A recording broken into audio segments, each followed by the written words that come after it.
have to include all my debts?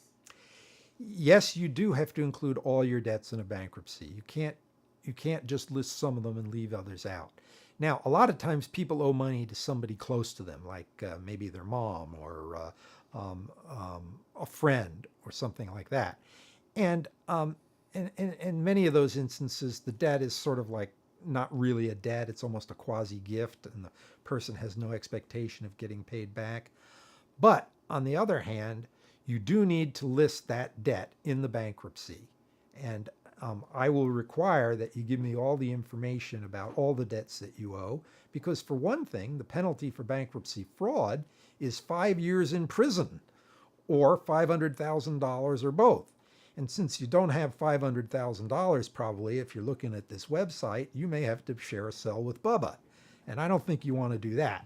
So you really do need to tell the truth in your bankruptcy. And part of telling the truth is disclosing all the debts. Now, one of those debts might be to someone that you want to pay back. Nothing says that you can't pay back any debt that you owe. If you love your credit card company, you can pay them back.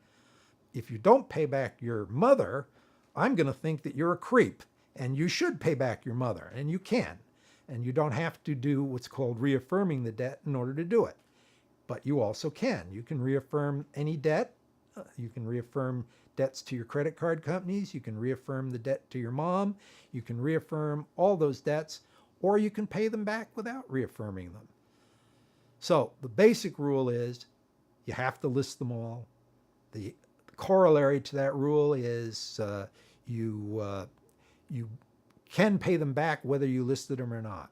Now, another reason rather, that I think that people don't want to list all the debts in their bankruptcy is maybe they've got somebody who's close to them that they don't want to have even know that they filed the bankruptcy. Well, unfortunately, you have to deal with that problem. And one of the ways you deal with that problem is you tell the person, look, I'm going to list you in the bankruptcy. You're my mom. I would never not pay back my mom. I'm going to pay you back anyway. And you just tell your mom. And that may be a hard thing to do sometimes because mom is now going to find out that you're going to do a bankruptcy. But you really do need to do it the legal way.